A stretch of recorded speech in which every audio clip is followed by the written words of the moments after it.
Hello friends, welcome back to my channel mom aspirant life.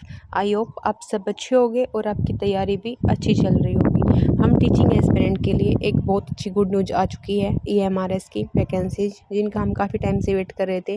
Vacancies तो काफ़ी आनी थी, लेकिन वैकेंसीज़ बहुत कम आई है, लेकिन फाइनली आ तो गई ना। ठीक है, अब हमें किसी चीज़ का वेट नहीं करना है और अपनी तैयारी को शुरू कर देना है। थोड़ी सी बात कर लेते हैं कि कितनी सारी पोस्ट आई हैं। 7,500 के आसपास पोस्ट आई हैं और 5-5.5 के आसपास हमारी टीचिंग पोस्ट हैं। ठीक है, 23 अक्टूबर से पहले हमें एग्ज़ाम ये फॉर्म अप्लाई कर देना है। ठीक, जो एग्ज़ाम है हमारा वो ऑफलाइन होगा और पहले से बहुत कुछ चेंज हुआ है, यानी कंपटीशन हमारे लिए बढ़ता ही जा रहा है। पहले नेगेटिव मार्किंग नहीं थी, इस बार 1/3 की नेगेटिव मार्किंग है और एग्ज़ाम हमारा दो टायर में होगा, टायर 1 और टायर 2 में। ठीक है, पिछली बार ऐसा कुछ नहीं था। तो टायर 1 है जो हमारा, वो OMR बेस्ड है फुल, उसमें 100 मार्क्स के यानी 100 क्वेश्चन होंगे।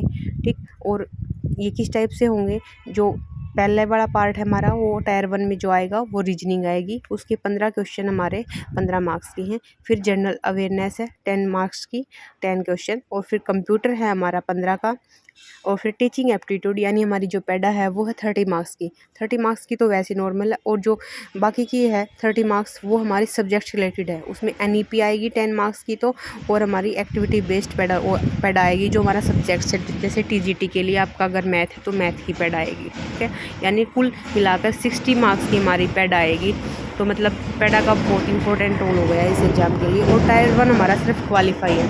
ठीक है, ये 5 पार्ट हैं जो हमारे ये सेम रहेंगे, और 6 जो पार्ट है वो हमारा लैंग्वेज का है। उसमें 30 क्वेश्चन है। 30 क्वेश्चन में से हमें 12 क्वेश्चन सही करने हैं। ठीक है, और फिर वो हमें सिर्फ क्वालिफाई के लिए है। बाकी का जो हमारा एग्जाम है तभी चेक होगा जब हम वो लैंग्वेज वाले को क्वालिफाई कर देंगे। ठीक है, उसके बाद हमारा होगा टायर 2। टायर 2 में हमारा क्या आएगा? उसमें 40 क्वेश्चन तो हमारे MCQ बेस्ड आएंगे 40 मार्क्स के, और 15 क्वेश्चन हमारे डिस्क्रिप्टिव आएंगे। एक क्वेश्चन हमारा 4 मार्क्स का होगा, यानी टोटल 60 मार्क्स के, और 3 घंटे का हमारा ये एग्ज़ाम होगा। तो ये हमारा टायर 2 होगा। तो सबसे पहले तो हमें अपना ध्यान देना है टायर 1 पे।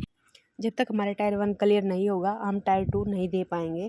ठीक है, तो अपनी तैयारी को अभी से स्टार्ट कर दो। और पैडा का रोल आप देख लो कितना % है, 60 मार्क्स की पैडा आने वाली है, तो इसका बहुत इंपॉर्टेंट। और नेगेटिव मार्किंग है तो मतलब हमें बहुत सोच समझ के एग्जाम को अटैम्प्ट करना पड़ेगा। तो बहुत कुछ देर ना करते हुए अब जल्दी से अपनी तैयारी को आप स्टार्ट करना। और इसमें एज की बात कर ले तो जो PGT के लिए एज है हमारी 40 ईयर, और TGT के लिए है 35 ईयर। अगर आप फीमेल हो तो आप 10 ईयर प्लस कर देना, दोनों में, PGT में भी और TGT में भी। ठीक है, और एक CTET जिसका क्लियर नहीं है CTET, और इस बार जो CTET होने वाला है आप उसके लिए तैयारी करो, और साथ के साथ आपने इस एग्ज़ाम की भी तैयारी हो जाएगी, क्योंकि सारे सब्जेक्ट्स वही हैं, वही आपको पैडा भी आनी है और बाकी के सब्जेक्ट्स वो वही हैं। ठीक है, तो आपको मौका मिल सकता है। इन्होंने एक कंडीशन दी हुई है कि हाँ, एग्ज़ाम जो रिजल्ट है वो आउट होने से पहले अगर आपका पास आपका सर्टिफिकेट है तो आप इस चीज़ के लिए क्या होगे, एलिजिबल होगे। ठीक है, तो आप अपने CTET के साथ इस एग्ज़ाम की भी तैयारी करते हो, लेकिन आप अपने CTET के लिए स्ट्रॉन्ग तैयारी करो, ताकि आपका ये जो टायर 1 है साथ के साथ आपका ये भी क्लियर हो जाए। आप डबल ट्रिपल मेहनत करोगे तो ये चीज़ पॉसिबल हो जाएगी। ठीक है,